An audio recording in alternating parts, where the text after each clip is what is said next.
Bueno,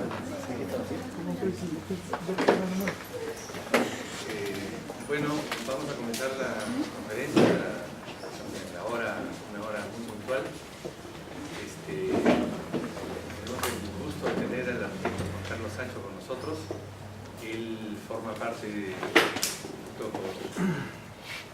socia y compañera a todos los niveles. A quien conocemos muy bien también porque ha estado fue jurado de las sustentaciones BFC, una de las primeras sustentaciones ya hace algún tiempo. Tiene uno de los estudios más destacados de España en el contexto de la arquitectura contemporánea española, así que y enseña en la Politécnica. Le agradecemos mucho su presencia acá en estos días en que lo vamos a tener un poco encerrado, calificando los temas escuchando las presentaciones del BBC. Y el día de hoy tenemos además el placer de contar con una conferencia de su parte sobre su trabajo.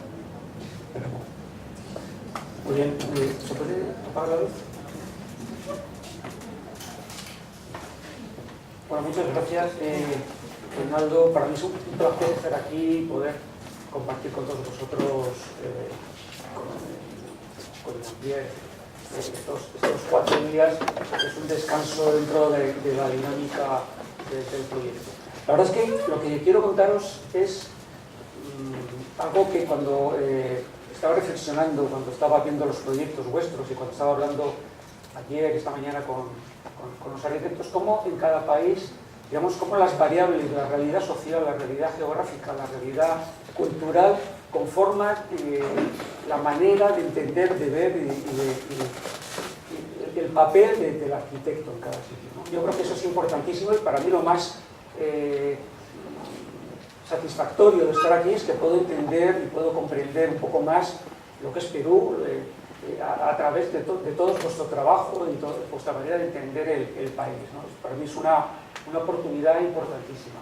Lo que os voy a contar es otra cosa, es otra película, son otros protagonistas, que es en este momento, os puede interesar o no, que es en este momento Madrid, que es en este momento España y nuestra generación alrededor. Nosotros somos una generación de arquitectos más o menos conocidos, que fuimos todos compañeros, Emilio Tuñón, Iñaki Ábalos, Juan Herrera, etcétera, no sé si lo conoceréis, y todos hemos crecido en un ambiente una época postpolítica muy clara, no voy a entrar, alrededor de una escuela muy concreta, que es la Escuela de Madrid, y con una serie de acontecimientos como es la aparición de la revista El Croquis, bueno, todo un ambiente cultural, la movida, etcétera, que no sé si sabéis lo que es, pero en fin, que de alguna manera nos fue moldeando nuestra manera de entender la arquitectura y qué respuesta nos tocaba dar, como vosotros os está tocando dar otra respuesta, la real, en el momento que vivimos. En mi caso, yo tuve la gran suerte de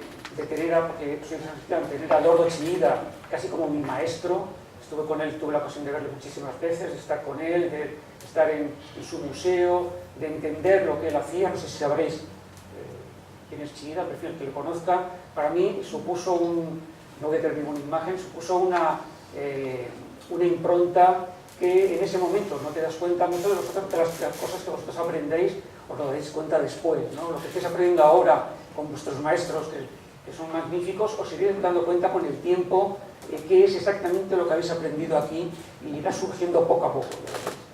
Y finalmente, dentro de este panorama, de este recorrido, nosotros hemos llegado a esta situación. Es una situación en donde, sin quererlo, realmente es una deriva que al mirar hacia atrás es que hemos ido trabajando. Una de las características de la Escuela de Madrid es que realmente tanto nuestros profesores, que han sido Rafael Moneo, Alberto Campo, Oiz, etcétera, potenciaban una manera de entender la arquitectura muy clara desde la idea de lo que entendían, lo que era la idea de la arquitectura, una idea teórica, y llevarla a su construcción. Realmente ese es el proceso que nosotros tuvimos, que nosotros aprendimos y que hemos llevado a la práctica. En nuestro caso, tenemos un estudio pequeño, mediano, en la época del gran boom que hubo en España, hace como 10 años, teníamos 4 o 5 edificios. Ahora que es el gran bache, tenemos 4 o 5 edificios, con lo cual, cuando estaba todo iba perfecto, teníamos mucho más, y ahora que hay una gran crisis, nos mantenemos en la misma línea. Casi todo lo que trabajamos son concursos, edificios públicos, concursos de la administración, hemos ganado como, no sé, 20 o 25 concursos, nos tenemos que hacer muchísimos más, que hemos ido construyendo poco a poco, largas temporadas, y que al final ha constituido este mapa, este organigrama de ideas. Esto es una manera de querer plasmar qué es lo que hemos hecho, casi es un tema de cocina interna, de aclarar qué hemos hecho. Realmente tenemos lo que nosotros llamamos, por referencias internas nuestras, a Eduardo, Chillida, etc., proyectos en torno al vacío, que no lo vamos a ver, proyectos en torno al tono espacial, que tampoco me voy a tener, en fin, vamos a ver de alguna manera muy rápida algunos proyectos en el Museo de Arte Contemporáneo de Alicante, este de aquí, por ejemplo, y me voy a tener más en el tema del pliegue, que es simplemente contar por qué el pliegue, lo que llamamos pliegue, por qué tiene un sentido arquitectónico y por qué pensamos que se puede llevar al ámbito arquitectónico. Después, digamos, crossover, una mezcla de los temas. Como veis, son temas a priori muy teóricos que vienen de las tesis doctorales que hemos hecho, de lo que planteamos en clase con los alumnos, de lo que después hemos ido desarrollando, y dan un todo que al final tiene que ver con los aspectos teóricos que vienen del mundo de la plástica, de la cultura, de Chillida, etcétera, que hemos convivido con Oteiza, etcétera, con ellos muy cercanamente, y que de alguna manera Chillida, gracias a vosotros, tenéis que llevar esto al ámbito arquitectónico.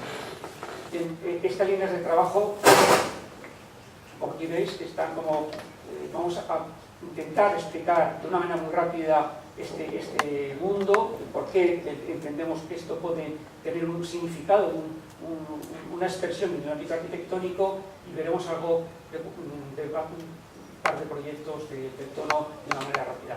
Este mundo, son proyectos que hemos realizado en China. Durante 8 años hemos estado trabajando en China, y de alguna manera son proyectos urbanos de otra entidad, de otra escala, que hemos ido desarrollando, que en este momento lo dejamos de lado, pero que también tiene su mundo propio.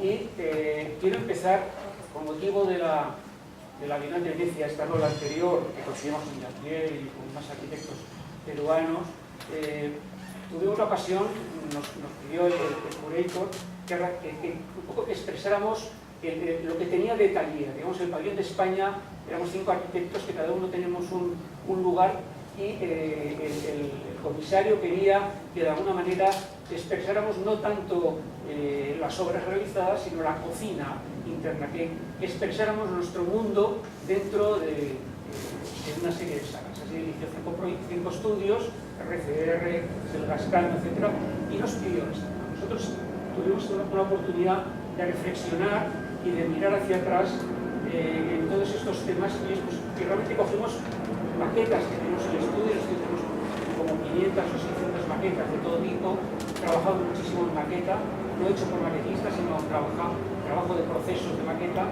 y nos pidió, bueno, casi coger este trozo del estudio y lo quiero que lo llevéis a Venecia. Y de alguna manera nos sirvió para reflexionar sobre estos mundos, o estas líneas de trabajo que en este caso al curator le interesaba que expresáramos, y esto partió un poco de aquí. Hay momentos que te paras, bueno, vamos a ver qué tenemos con ocasión de la Bienal, y qué vamos a poner. Y realmente elegimos como líneas de trabajo, expusimos 100 maquetas de proceso, otras 100 maquetas que tenemos en el estudio, que hicimos también de los últimos proyectos que estábamos realizando, que ahora veremos una maqueta 1.4 de una de las piezas que estábamos realizando en ese momento. Como digo, nos sirvió de reflexión, y ordenamos de alguna manera todos estos procesos de proyectos que habíamos hecho, de proyectos que estábamos haciendo en ese momento, y de proyectos que nunca se han hecho, sino que son análisis más teóricos. Esta es la pecera, que expusimos en Venecia, que de alguna manera tenían una relación entre sí y tenían una consecuencia proyectual, y algunas son pequeñas. Ahora seguimos desarrollando, y luego finalmente veremos 3 o 4 proyectos que surgen de este mundo, que igual hace 2 años o 3 años eran propuestas más teóricas o de investigación, y que realmente ahora ya la estamos desarrollando en proyectos en marcha o construyéndose en este momento. Pusimos diferentes tipos de conforme las maquetas van cambiando de escala, también van cambiando de material, y de alguna manera queríamos plantear diferentes escalas de trabajo con unas maquetas de polyspan, otras maquetas metálicas, puestas de papel de cartulina, que de alguna manera expresan muy bien a un tamaño muy, a uno 100 o 200, expresan muy bien los proyectos que queremos realizar. Y por otro lado, el mundo perceptivo, frente al mundo conceptual, el mundo perceptivo como más fenomenológico también lo utilizamos, es una variable que introducimos también, me gusta ponerlo de contrapunto en estos proyectos, pero no me voy a detener, pero bueno, en clase siempre queremos plantear esta dualidad de proyectos teóricos, su materialidad y cómo lo perceptivo, el recorrido, la experiencia del espacio y la experiencia del lugar es algo importantísimo dentro de este recorrido. Como la experiencia final es la finalidad en la cual estamos inmersos los arquitectos. Vamos a ver de una manera muy rápida proyectos ya que tienen un tiempo, pero para que veáis realmente cómo nos hemos movido, un panorama rápido. Este es un concurso de un ayuntamiento donde de alguna manera trabajamos dentro de un elemento masivo, pétreo. En España realmente los materiales que se pueden utilizar es concreto, hormigón, concreto, piedra y vidrio. Realmente no tenemos más abanicos. Realmente el ladrillo es un material que realmente se está empezando a poner en duda. Por ejemplo, en China solo hay una normativa, por lo menos en el área donde yo trabajaba, solo hay una ley, un reglamento de sostenibilidad. No se puede utilizar un material, que es el ladrillo. Está totalmente prohibido. Yo pensaba que era la madera o que era el ladrillo porque degrada precisamente el espacio que sirve, que los humedales de arcilla que ellos sirven para plantar arroz, ¿no? Por lo cual, en China el ladrillo es el material menos sostenible que existe. En cambio aquí, en España, lo hemos utilizado muchísimo, ¿sabéis? Pero realmente ahora se está poniendo en duda la utilización del ladrillo como material sostenible. Como sabéis, en China se utiliza un ladrillo de clinker, mucho más poroso, y se tiene que esmaltar, y entonces aparecen esas tejas esmaltadas de color, porque realmente necesitan impermeabilizarse, porque el ladrillo, la teja china es muy porosa, necesitan ese sistema que da un lenguaje conocido por todos, ¿no? Por lo cual, dejando el ladrillo como un material entre paréntesis, si es sostenible o no, la piedra, el vidrio, el concreto, lo metálico, por supuesto, realmente son los materiales más habituales, más ligados a la realidad donde estamos viviendo. En ese momento nos interesaba no tanto este espacio en sí, sino como dentro de un elemento masivo, al generar este vacío, es capaz de generar un espacio que al final era piedra translúcida con ónix, y planteábamos esta sala, que es una sala de ayuntamiento donde la gente se podía casar, la sala representativa, y nos movíamos en esta realidad del material, en relación a la luz, en relación a lo masivo, a lo pétreo, etc. Una serie de familias, de proyectos se encuadraban dentro de este ámbito de intereses que fuimos desarrollando en varios proyectos. Otro es una facultad de medicina en Murcia, donde seguimos elaborando. En Murcia había que defenderse, hay una luz muy radical, muy violenta. Es el punto de Europa de más horas de sol, 365 días al año, 330 hay sol directo. Vamos bien a esta internet, por eso van todos los alemanes y todos los ingleses a vivir, a retirarse ahí, porque es el sitio de más sol de toda Europa. Entonces todas las habitaciones son muy cerradas, que se vuelcan hacia adentro, a patios, y aparece esta arquitectura vaciada, casi con vacíos que se protegen entre sí y van un poco generando estos espacios entre interiores de protección luminosa directa, ¿no? Sobre todo la del oeste, que es la protección más agresiva y que consume más energía para climatizar. O este último proyecto de esta serie, que es un concurso del Museo de Arte Contemporáneo en Alicante, donde de alguna manera también llevamos estos temas. Esto es Alicante, el museo está aquí, porque este es el centro de Alicante. Alicante es una ciudad turística donde todo el litoral es playero, donde también viene una gran comunidad de alemanes y de ingleses, etcétera, a vivir casi 10 meses al año aquí. Todo es un litoral totalmente de los años 70 destruido, pero que tiene esta conexión con la playa. Además el Mediterráneo no tiene mareas, por lo cual la playa siempre es constante, y realmente dentro del casco histórico, por llamar casco histórico a algo que está bastante degradado, como veréis, la ciudad se desarrolla. Al lado de la iglesia de Santa María había un viejo caserón que es y se quería plantear activar todo este entorno, que era un entorno muy degradado, un sitio donde se vendía toda la droga, etc. Realmente se quería socialmente activarlo y se planteó un proyecto de una colección privada de arte contemporáneo.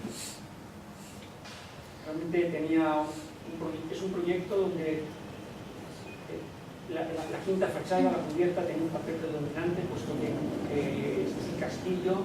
Aquí veis un poco de qué vive esta ciudad. Vive de este puerto marítimo, un hotel venía por aquí, otro hotel por aquí, de los años 70.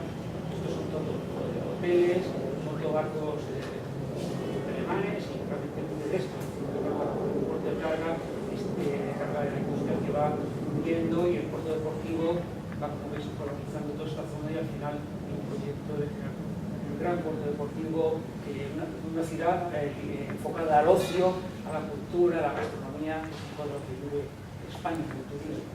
Yo creo que esta pieza es una pieza que también tiene una lectura desde un recorrido desde lo alto, que podéis ver estas cosas que ocurren en todos los sitios del mundo, donde la especulación, el alcalde y el constructor son amigos y realmente deciden entre todos pues hacer esto. Pasa en todos los lados, y realmente había que actuar en casi al lado de esta iglesia, que es la más representativa de la ciudad, aunque tampoco es gran cosa, pero realmente había que actuar dentro de este orden. Como veis, hay un desnivel en esta plaza, un desnivel de 9-10 metros, y había que plantear el proyecto dentro de este encaje, donde la ladera del monte empieza a subir, y había que encajarlo con estas características. Es un museo en España donde, curiosamente, la colección de arte ya estaba antes del museo. Hay muchísimos museos, por ejemplo el de la Rosita de Santiago, donde realmente se hace museo y no se sabe qué va. Pasa muchísimo en España, en la época del boom, cada alcalde quería un museo local y no se sabe qué se va a exponer. Aquí en este caso ya había una colección, que es una colección privada ligada al OPA Art de los años 60-70, con Basarellis, Chinidas, Oteiza, bueno, digamos de OPA Art hasta los años 90, una colección privada de un pintor muy pequeño, 170 piezas, pero todas muy representativas, que había que, incluso, cosa rara, ya había proyectos museográficos antes de empezar el concurso.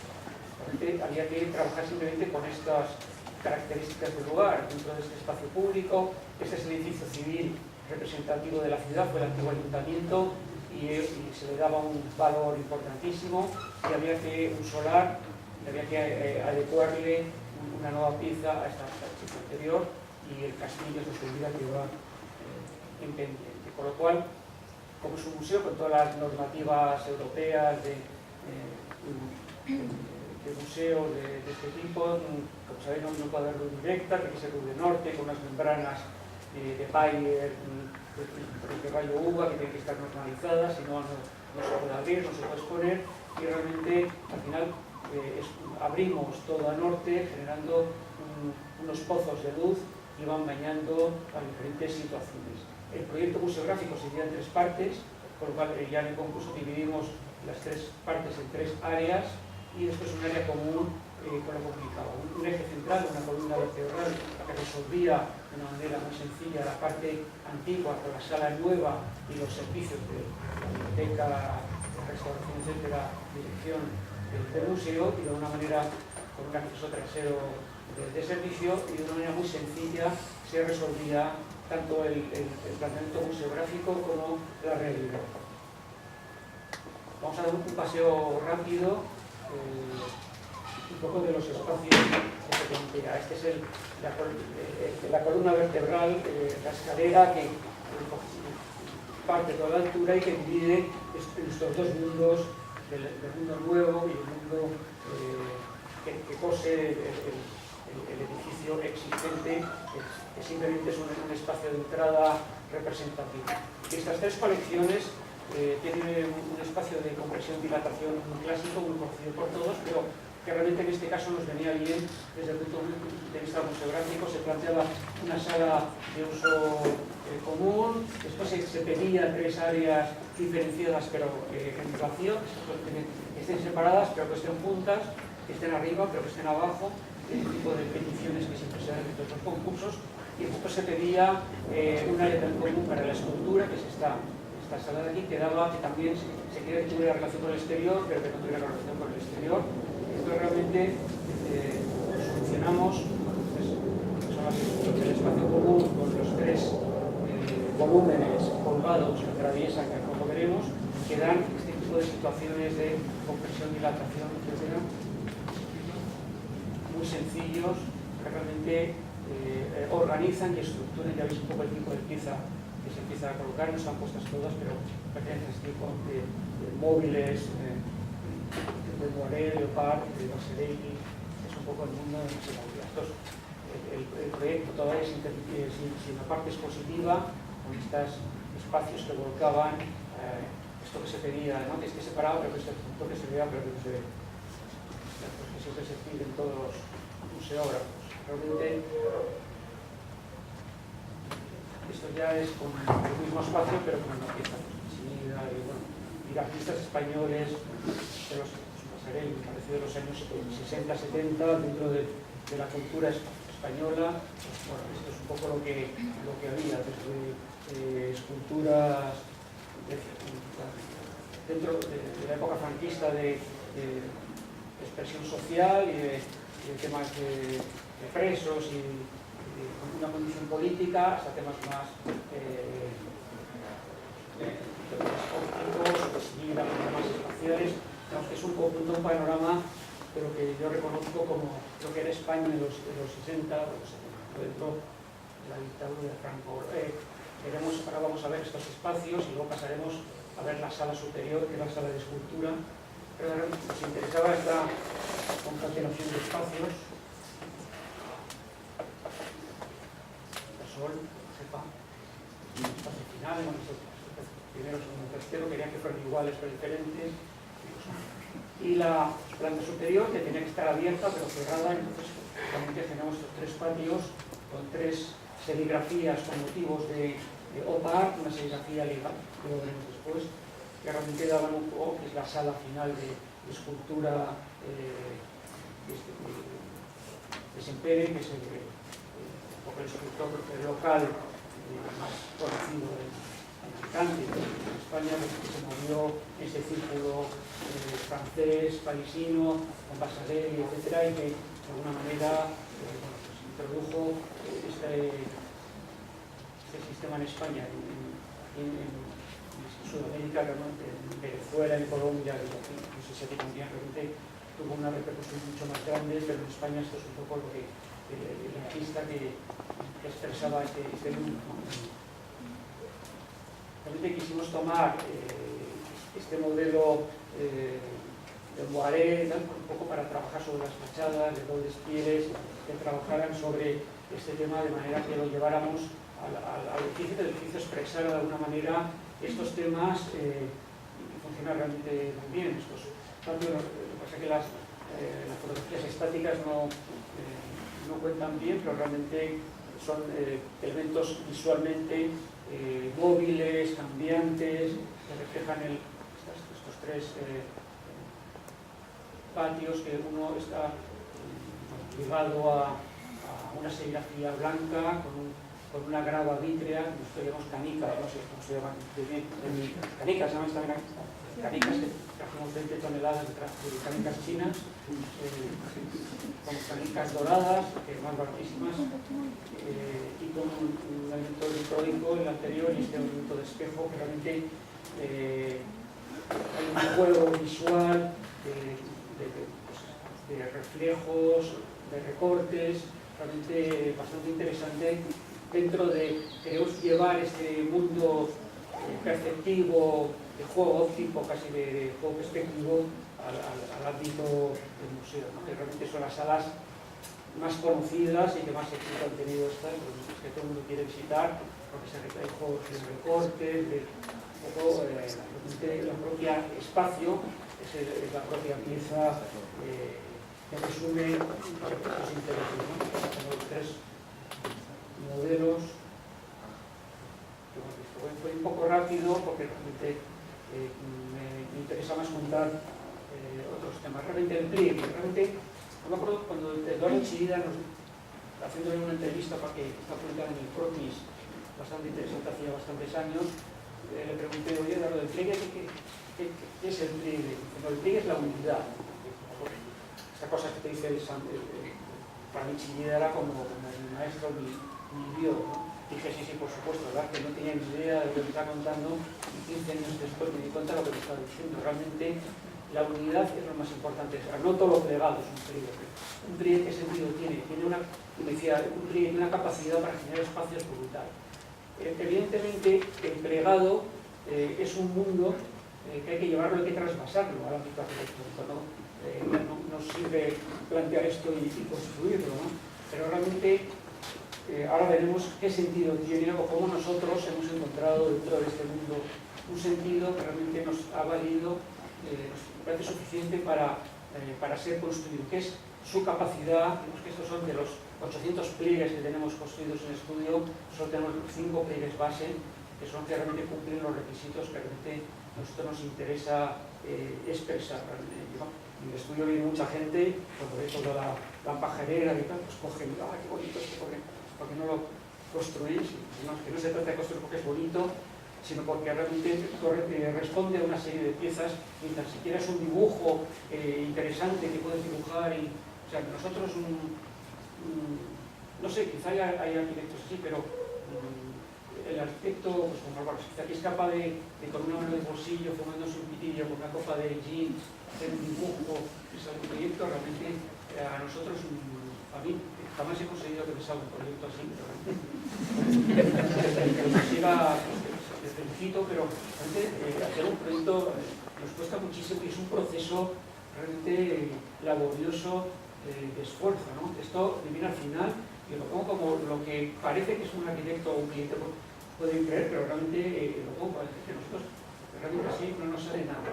Pero esto es muy interesante.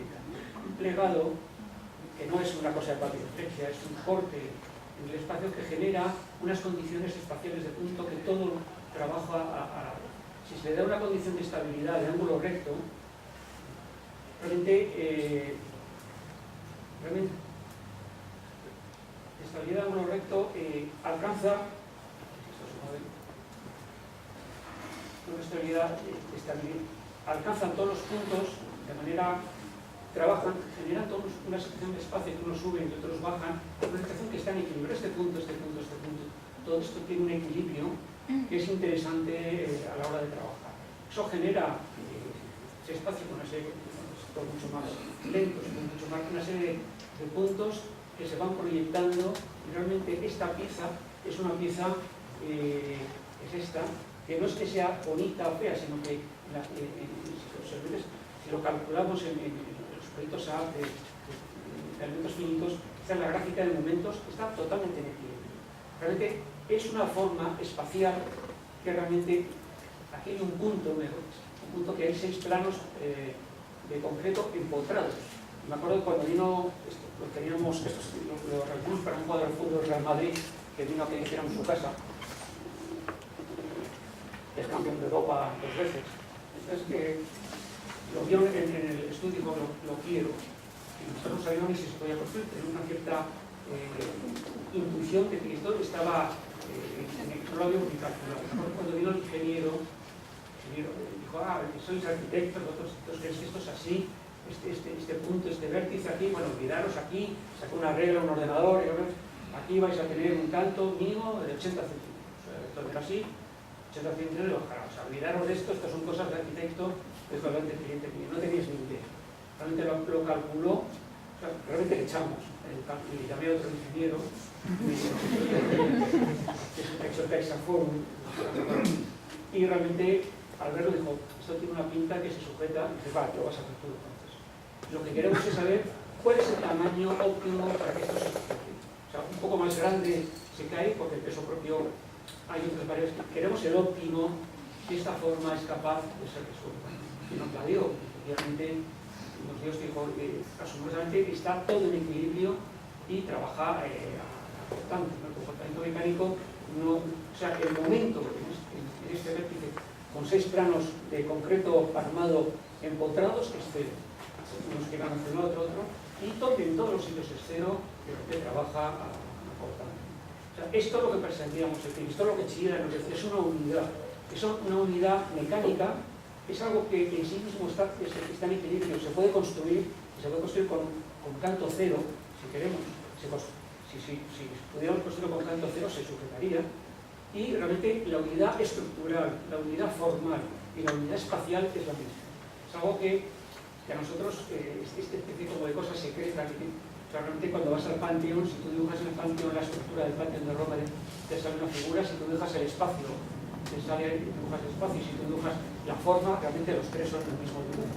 La estructura, el espacio y la forma es la misma. Queríamos lograr algo de eso, donde la forma, el espacio y la estructura de esa forma fuera. Realmente esto es lo que perseguíamos, esto es como la base de nuestro trabajo. Si esto no hubiera salido, realmente lo hubiéramos dejado. Y luego se incorporan variables, el lugar, el tamaño preciso, la relación con la luz, la relación con el lugar y el material. El material que viene a resolver esta continuidad que se necesita es el concreto armado.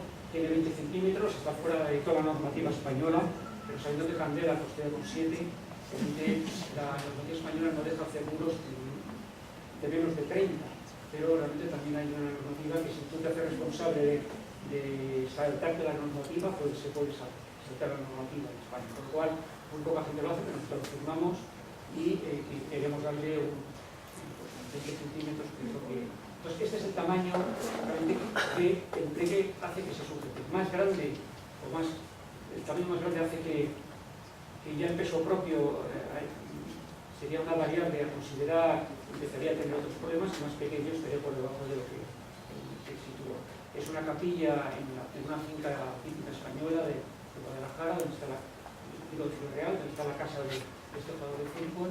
Realmente esta es la pieza que nosotros hicimos de una manera muy local, entre un padre y 3 hijos, encofraron y de una manera muy voluntaria, con un hormigón hecho por gente que no había, perdón, con un concreto, gente que no había hecho concreto, además con concreto blanco, etcétera, en unas condiciones muy variables, pero realmente queríamos que también el hecho de donde esté haga que resulte de una manera como consecuencia de donde está, ¿no? Realmente no hacen un hormigón todo perfecto, bastante perfecto para la gente que lo hizo, pero le puso todo su energía y todo. No, es que la gente que lo hace realmente, esto no lo construye el arquitecto, lo construye otra persona, realmente son los que lo hacen, ¿no? Y eso es maravilloso porque ellos les dan una impronta y me dicen, pues eso tiene que ser más pequeño, aquí no tenemos más piezas, hay que hacer un despiece local de casi de 6 metros cúbicos, creo que se puede hacer. Si hubiera sido en una ciudad, se podría haber hecho esto todo de una pieza, esto de otra, pero ahí no. Y hace que el despiece, que estos son los que de lo hormigonado, como ves aquí, del encofrado, es el resultado de las variables locales, ¿no? Un poco hablando con la persona que lo va a hacer, oye, ¿cuánto puedes hacerlo? Bueno, estos planos realmente no sirven para nada, porque realmente las plantas, los trazos, las secciones son todas diferentes, dependen de los cortes, y nos dimos cuenta que un poco la manera tradicional de dibujar alzados, planos o cortes y plantas no sirven absolutamente para nada, pues que son todos diferentes, y al final tenemos que hacer una maqueta, acotar la maqueta, numerarla, poner todas las cotas en la maqueta y dársela al constructor, replantearlo todo en el suelo y las propias cotas X y Z así se construye, porque realmente las plantas no se entendían, porque en cada sitio es diferente, ¿no? Menos principal.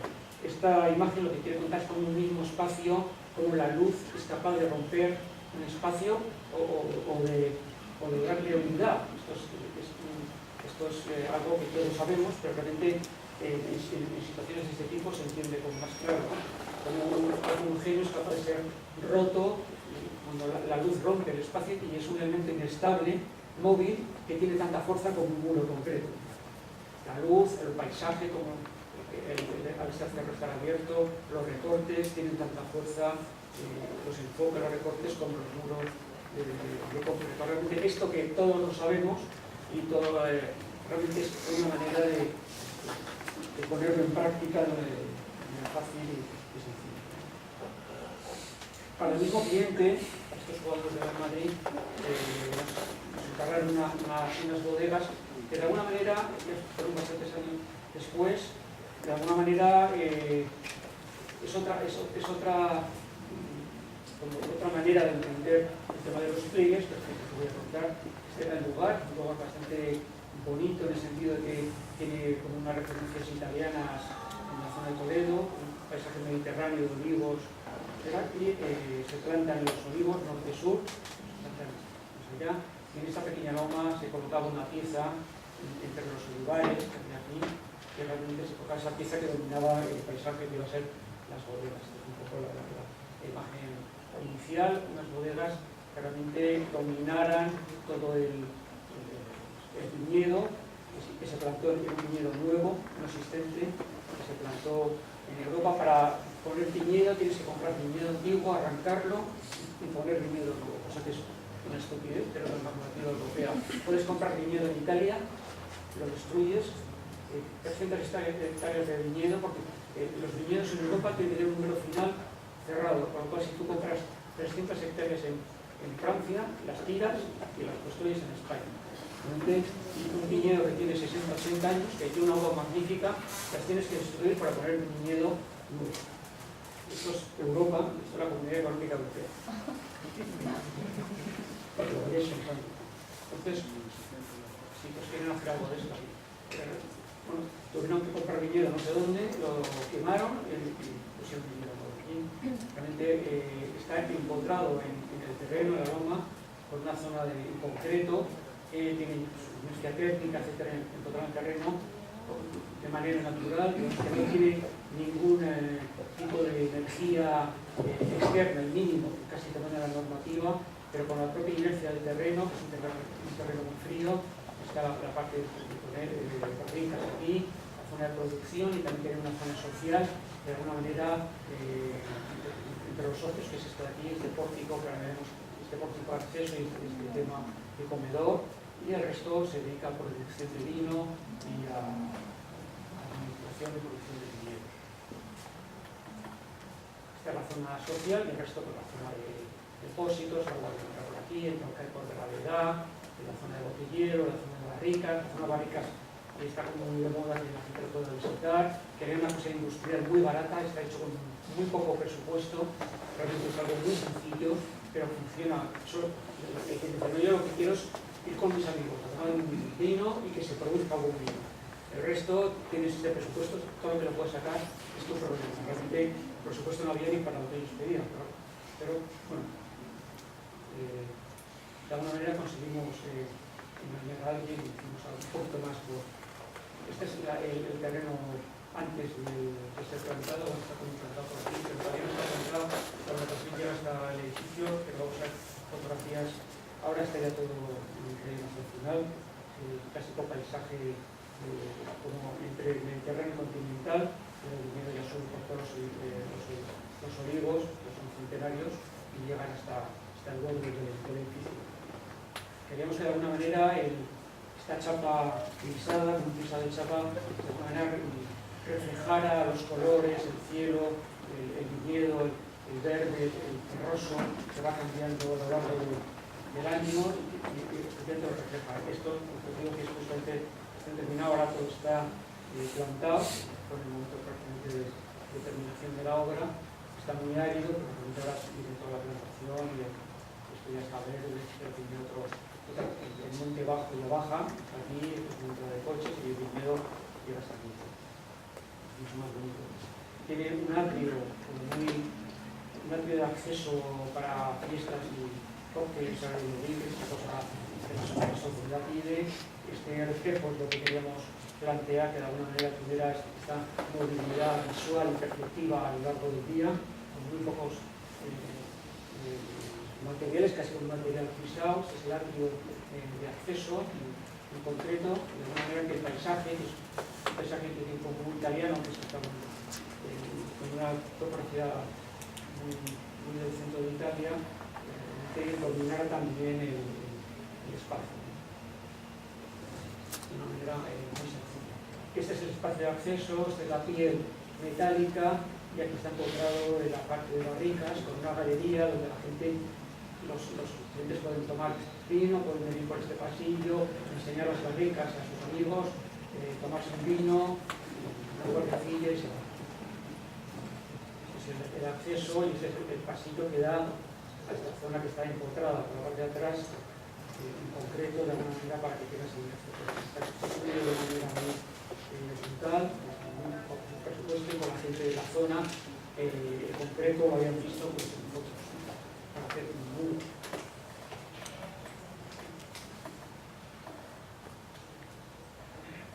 Esta es la zona de la galería donde domina pues, la zona de la barrica, el terreno que viene por aquí. Está todo no está al exterior, aquí tiene luz, que realmente, excepto una renovación de aire, que mientras siquiera está climatizado, se mantiene la temperatura buena para la producción de vino.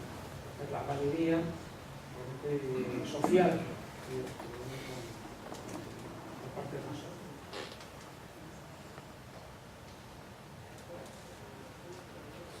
Este gran ventanal de 60 metros cuadrados con protección solar, una lámina muy buena, súper barata, que ponen las gasolineras para que no se caliente la chocolatina, pues realmente tiene una inercia, un gasto energético mínimo. Realmente el edificio tiene aire acondicionado y está acondicionado, tiene simplemente ventilación, renovación de aire y realmente aquí es donde de alguna manera quisimos contar qué escala, qué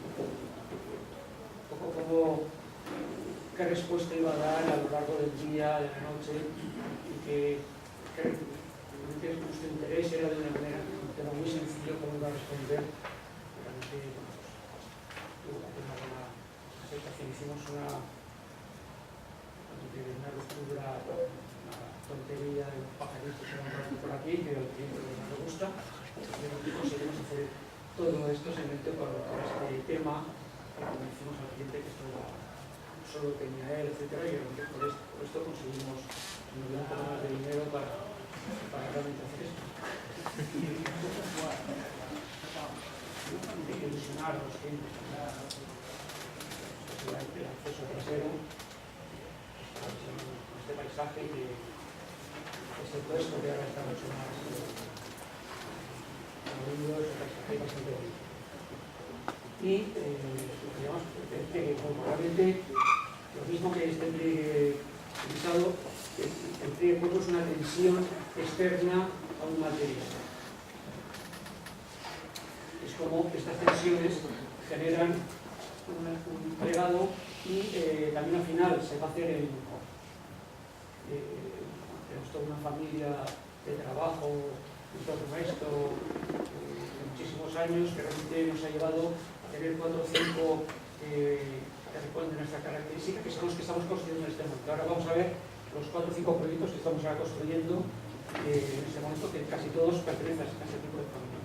Este es uno, es un pliegue base, que realmente pues, le pasa esto también, ¿no? Que excepto un poquito de tensión aquí, es un pliegue que también trabaja en equilibrio. Realmente el único tema es que es concreto armado, pero no trabaja con presión, sino que trabaja a tracción, como si fuera un globo, como si se estirara, realmente puede no apoyar. Realmente es una cúpula que está como tensionada lateralmente, estirada, realmente está trabajando de manera contraria a lo que normalmente se calcula el concreto, por lo menos Ismael, el concreto armado, que es a compresión y realmente en apoyo. Si se estira, que los demás no tenéis, pues realmente se pueden trabajar con otras formas. Esta es una capilla que estamos haciendo ahora también para otro cliente, que nos ha pedido, estamos haciendo en su casa y tenía una capilla como la del jugador de fútbol, y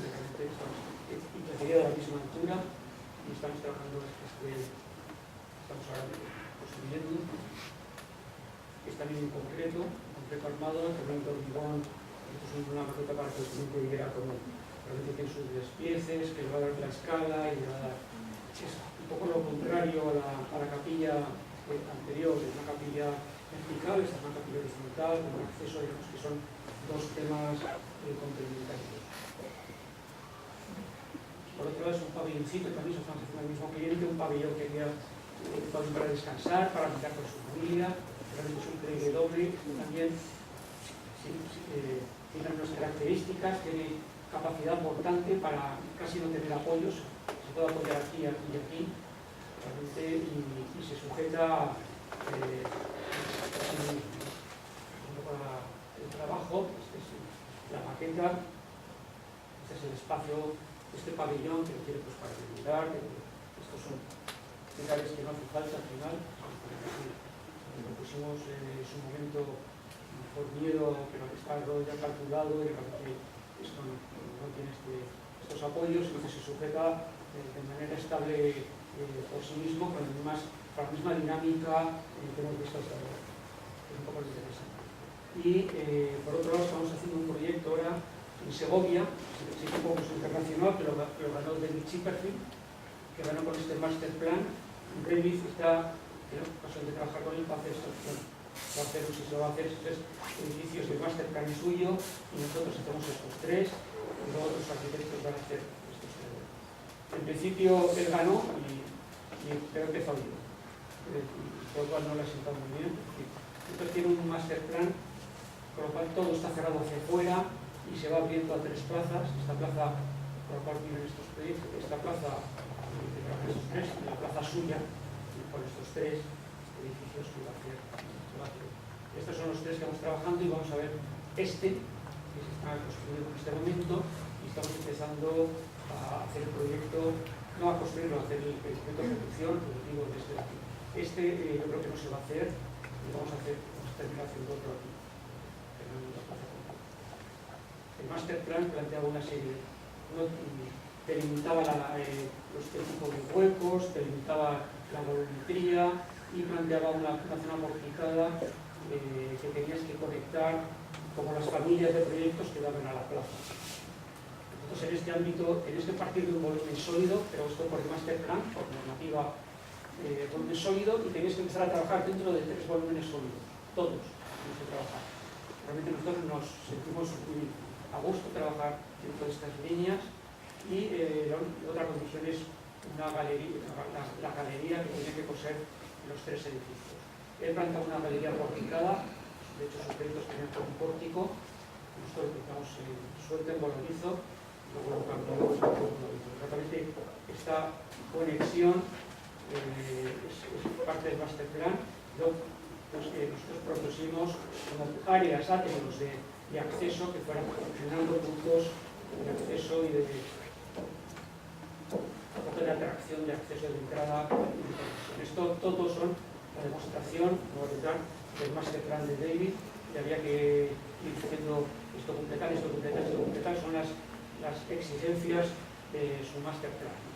Nosotros planteamos este recorrido que él planteaba en galería tuviera una singularidad, tuviera un elemento de pliegue que fuera conectando con otro que viene con el edificio al lado, y que en un punto singular, este atrio, por una serie de accesos que él planteaba de punto de conexión, conectara con otro atrio al final, como dos puntos de inicio y de final. Es un poco por eso surge este tema, y surge aquí esta pieza que es un limitlab, que realmente condiciona la pieza longitudinalmente y plantea luego el resto de espacios. Son espacios de trabajo, son espacios de trabajo para jóvenes emprendedores, donde se planteaba un elemento de conexión de trabajo común, las oficinas, y después esto se alquila jóvenes emprendedores, a diseñadores gráficos, a arquitectos, etc. Y tienen todos eventos comunes con el típico edificio que se está haciendo bastante, porque funciona muy bien, donde se alquilas por grupo por esto y tienes secretarias, salón de actos, salas de reuniones. Realmente, el otro edificio también es para eso, y realmente es el primero que se ha realizado de una manera. Esta pieza, vamos a ver, yo creo que lo importante es como algo que surge de algo teórico o más conceptual, como es esta cartulina, que bueno, pero esto está bien, pero ¿esto qué pasa? ¿Cómo lo hacéis? Realmente tiene ese desarrollo que es un poco lo que me interesa plantear, cómo esto no es tanto un juego formal, sino que tiene un sentido, cómo esto al final tiene que tener una despiece parametrizado, como que las herramientas de parametrización ayudan un poco a controlar, porque con ese archivo parametrizado los llevas a mecanizar y cortan las piezas de una manera mecánica, y como los procesos ahora son de una manera mucho más fácil, ¿no? O el hormigón, es un hormigón isotrópico, densidad variable, ayuda a controlar y a que sea realidad estos temas. Esta es la cúpula ya en obra, que habéis visto que se estaba hormigonando, y cómo se va sujetando, incluso se apoya los siguientes de arriba. Y con esto quiero contar que no son juegos solamente formales, sino que hay un proceso que es lo interesante. Realmente lo que a mí me interesa es cómo realmente el aspecto mecánico, el aspecto estructural o lo constructivo ayuda lo formal, y cómo el formal ayuda a lo constructivo. No es que esto después tenga todo un sistema ortopédico para que se sujete, sino al revés. O sea, hay mucha arquitectura muy conocida donde se generan formas y se genera un subsistema ortopédico para sujetar esas. Hay un premio que es Van der Rohe, una arquitecta muy conocida, que es un pliegue curvo, y realmente luego tiene todo lleno de palitos torcidos y no torcidos, y para que se sujete ese pliegue entre comillas que ha generado, ¿no? O sea, para eso nos parece una barbaridad. Entonces, al revés, porque en un sentido mecánico o constructivo, sino no deja más que ser un juego. Esta es la cúpula de acceso. Este entrante, todo es en concreto, esto para repetirlo, es lo mismo. Todo esto tiene luego un proceso de parametrización para ya que el encofrado, como ese encofrado se mecaniza de una manera ya muy fácil. Todas las piezas son diferentes, pero bueno, puedes ver la escala. Pero como todo esto ayuda, toda la geometría, lo paramétrico, o sea, el dibujo paramétrico que sirve para en muchas universidades, como sabéis todos, para hacer arquitectura sin sentido, realmente aquí ayuda a que sea construido esto, ¿no? De una manera muy fácil, porque estas piezas vienen todas numeradas y se va colocando, y una máquina realmente lo mecaniza desde un programa informático. Esta cúpula genera un espacio detrás y otro de entrada, pero el espacio detrás de la cúpula también plantea una entrada desde los procedimientos de trabajo, a la cafetería, etcétera, que es este patio enorme. Esto sería está forrado con polimetilacrilato, el encofrado final es de plástico, para armadura, y realmente es un poco todo el hormigón, existe hormigón de densidad variable, que es un poco para que la china, la piedra, es que si se habéis hecho piscina, golpea y se queda en el fondo, pero es un hormigón que la piedra al pegar solidifica la lechada, la parte líquida, y al final se para. Realmente tiene unos polímeros que hace que se ponga duro cuando realmente la piedra golpea la propia lechada, ¿no? Realmente si se consigue que la piedra no golpee, porque no queríamos que se manifestara la piedra en el hormigón.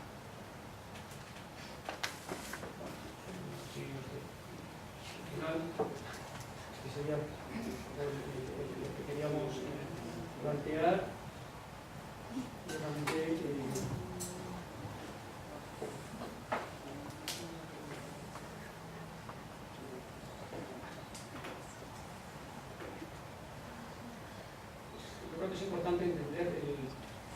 sitio se construía de otra manera. Realmente, en cada sitio hubo qué medios hay para realmente llegar a realizar el proyecto. El concreto todavía está húmedo, es que cuando quitan esto, pues la humedad y lo van, pues, se va secando, etcétera, y está un poco, se deshipofa muy rápido, a los 5 días, una cosa así, bastante rápido. Pero bueno, realmente, ¿cuáles son los medios para llegar a conseguir el resultado? Tardaron muchísimo en quitarlo, porque es como un taponcito de ellos, ¿no? Realmente les costó bastante. Consiguieron de contar un poco de champán. Esto es un poco la obra como está ahora, ¿no? Esto es una pasada, un poco lo que estamos ahora trabajando. Este es otro edificio que se ha presentado. Me interesaba que tenemos un metro final para dar el otro edificio como el metro final, donde era otro atrio que a su vez llegaba desde una escalera, que es el que estamos ahora en fase de proyecto, que tiene unas características de utilidad y de espacios para trabajar, con reparaciones verticales y horizontales que van generando una serie de patios, de vacíos que van dando luz, espacialidad. Con este acceso al otro edificio viene aquí, por lo cual hay una continuidad, aquí un desnivel, Chipperfield, que realmente es un atrio que comunica con un restaurante que va a estar aquí, que es un restaurante de todo el mundo. Esto en concreto también, realmente es un museo que no se va a hacer, es un museo que planteaba galerías y salas, el tipo del tipo galería esperaba que se va a sustituir por el ayuntamiento, planteábamos las salas, que realmente es un proyecto que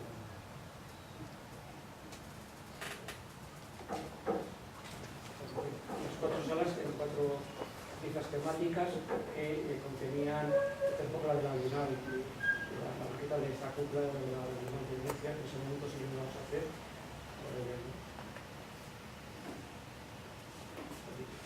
Es un concurso que hemos ganado, que estamos ahora con el proyecto de ejecución, que se va a empezar a final de año, y es la ampliación de un centro de estudios bastante importante en Madrid, en España, en IESE, de estudios de Business School, que era una ampliación de un concurso, y lo ganamos realmente con temas bastante parecidos. Realmente esto es un auditorio para 1000 personas, toda la zona de aulas del Business School, con una zona de acceso con un atrio que posee para separados, que fuera unido, que estuviera conectado, que estuviera separado.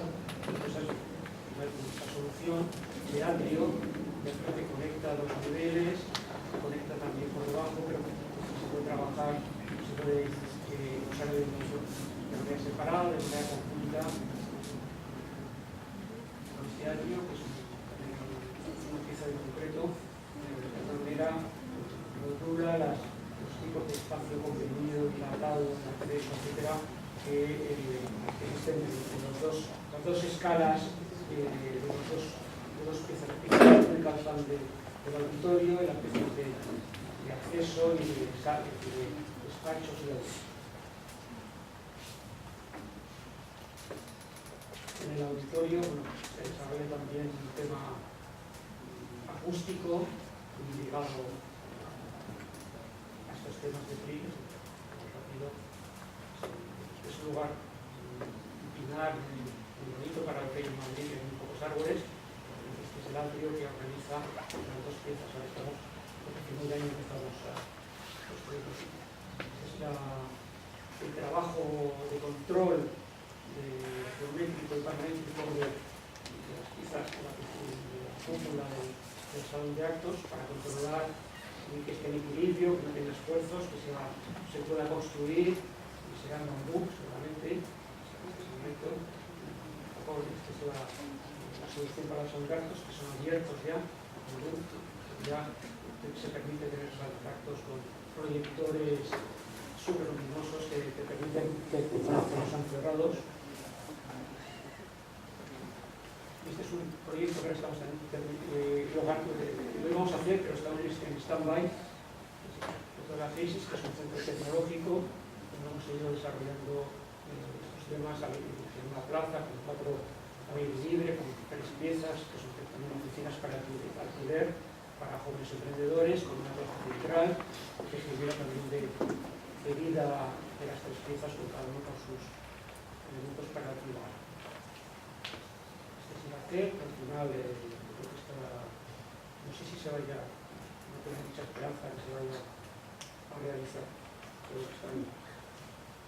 Muy WhatsApp. Ya está, se acabó. Muchas gracias.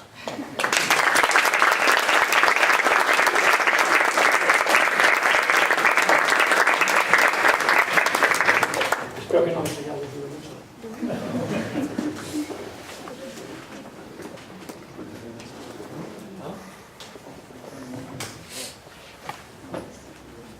¿Alguien quiere hacer alguna pregunta o algo?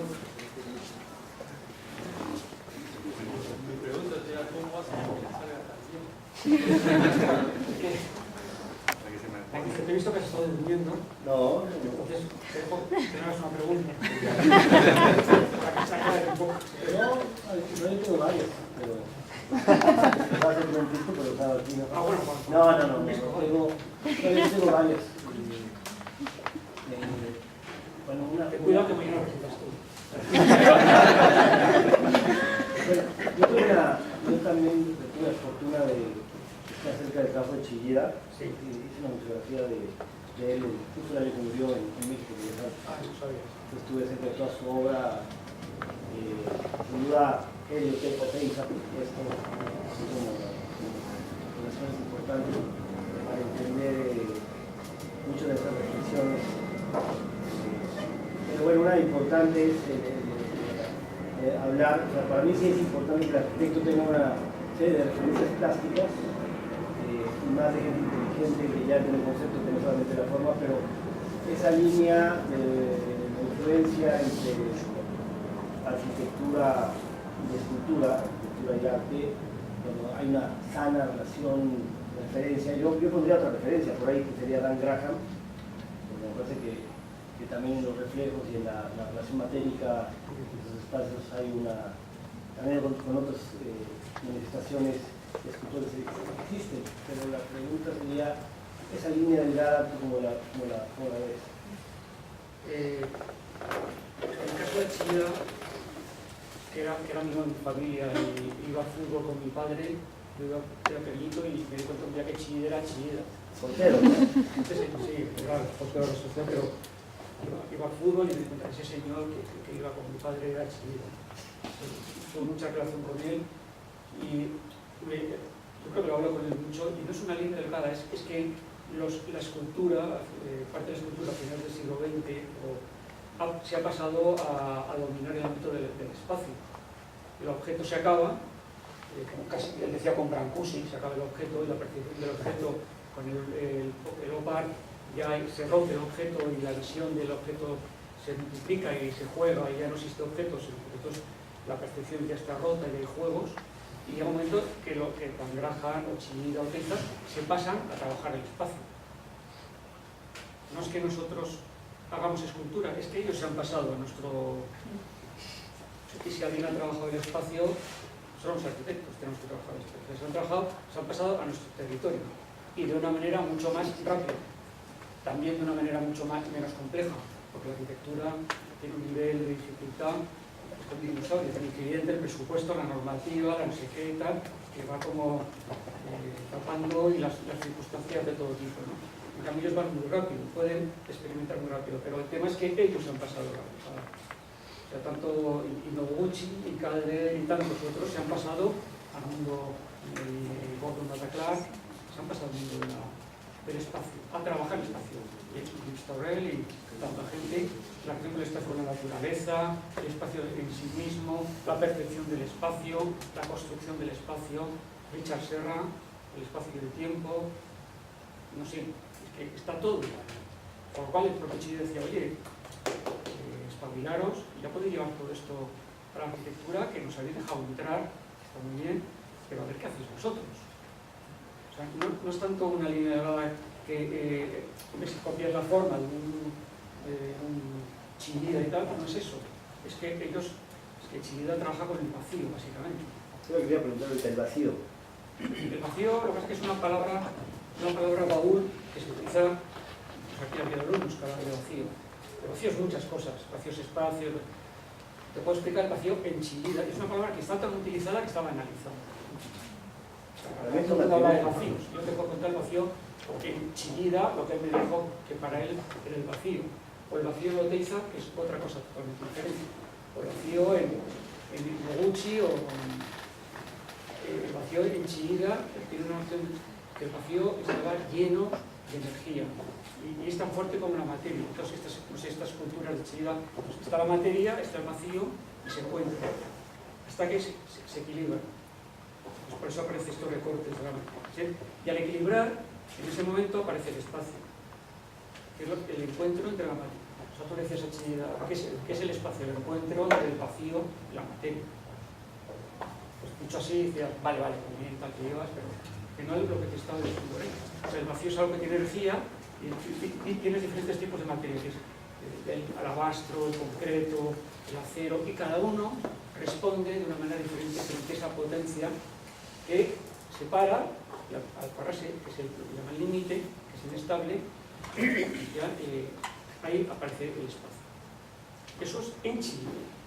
En Oteiza es otra cosa, en Richa Serra tiene que ver el tiempo, tiene que ver el recorrido, tiene que ver muchas otras cosas. Ese concepto pues, es una manera de entender cada escultor, y Antoni Caro es otra cosa, y esto es en Chillida, lo que él me contó. Es algo que tiene fuerza, tanta fuerza como la materia. Y él trabajaba en el encuentro en diferentes materias con este vacío. ¿Qué es lo que ocurría? Hacía escultura en alabastro, en granito, en concreto. Pues te contaba qué pasa de tal, sí, cómo perforado de una manera, el alabastro tiene que ver la luz, tiene diferentes situaciones. Luego está un poco la forma, eso ya es otra cosa, ¿no? Pero el vacío, ese es mi entendimiento del vacío. Para Oteiza era otra cosa, el vacío era desocupación, o sea, para Oteiza y te hacía eso, decía, esto genera, o sea, sí, todo objeto genera espacio. Si yo pregunto, ¿el objeto genera espacio? ¿Creéis que sí o no? Bueno, pues eso tiene 35 años, ¿sabes? Y ya está metido dentro de él. Eso es, en los años 70, un texto muy concreto que plantea eso. Entonces, esto te hacía Oteiza. Pues esto, si nos ocupo la masa, esto que queda aquí es el vacío. Esto es Oteiza. Sí, simplemente te lo contabas. Eso ya tenía sus 40 libros que explican eso. Esto es vacío, la verdad es que con el tiempo todo es vacío. El espacio es vacío, un patio es un vacío.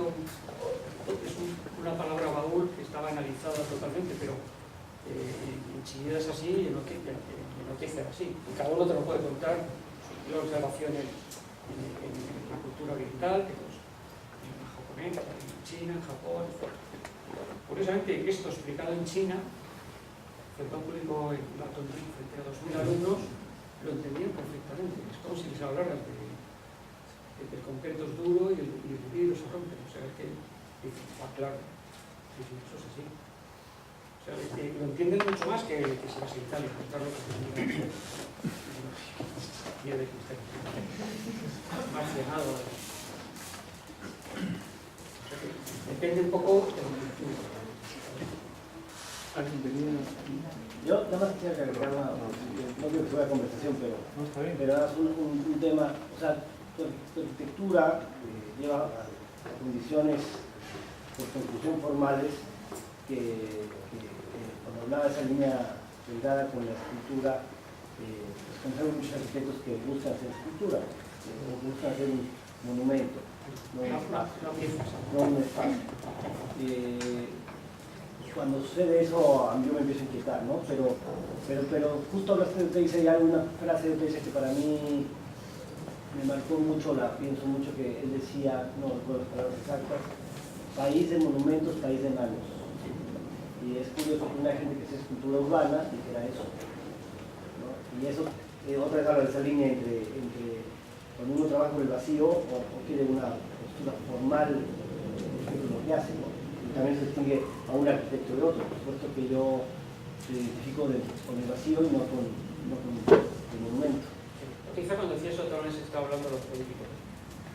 Porque, o sea, decía que todos los políticos querían su monumento, que son de unos enanos, como tal.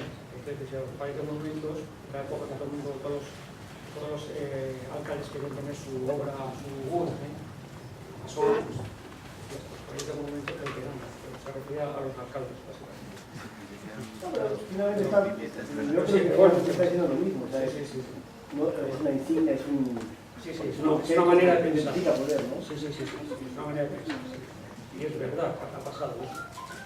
Pero todo lo que no contenga una esencia espacial, por eso no tiene sentido. Por los paradigmas.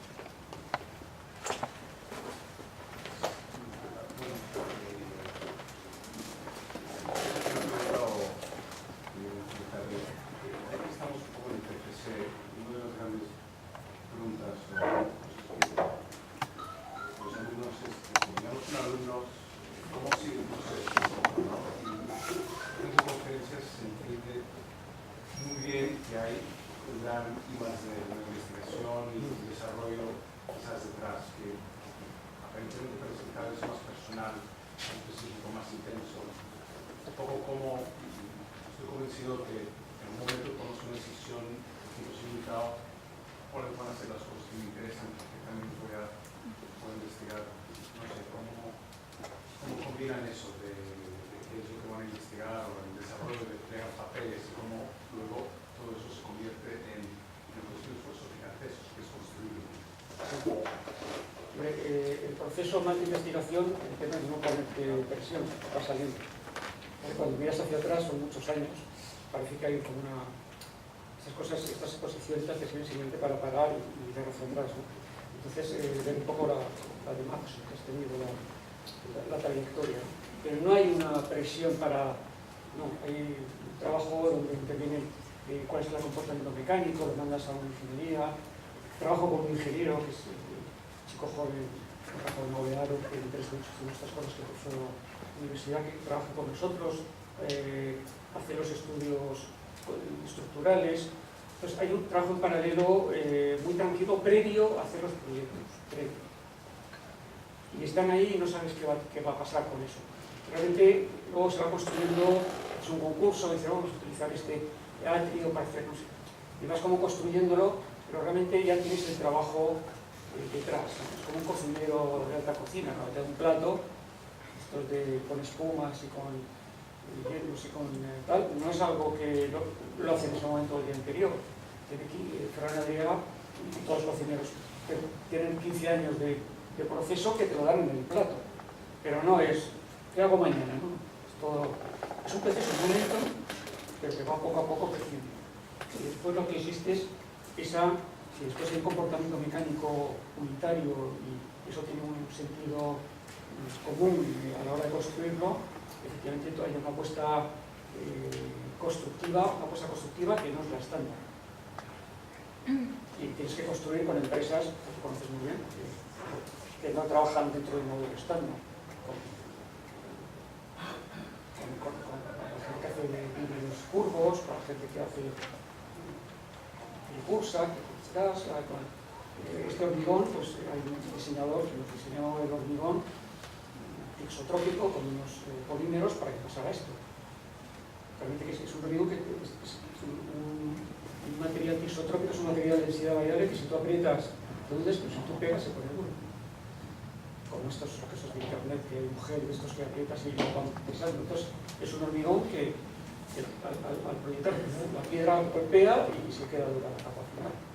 Entonces claro, tienes que empezar, que es la princesa en España, lo he hecho en otro sitio, pero realmente tienes que empezar a buscar la gente que te va haciendo. Y realmente son proyectos que es I+D para la constructora, y los meten en I+D y las constructoras, si te meten en ese proyecto de I+D interno, te dan todos los medios. Sí, yo también, bueno, preferiría I+D como casi como una experiencia personal, sí, la arquitectura, no tanto como No, pero como constructor también es importante.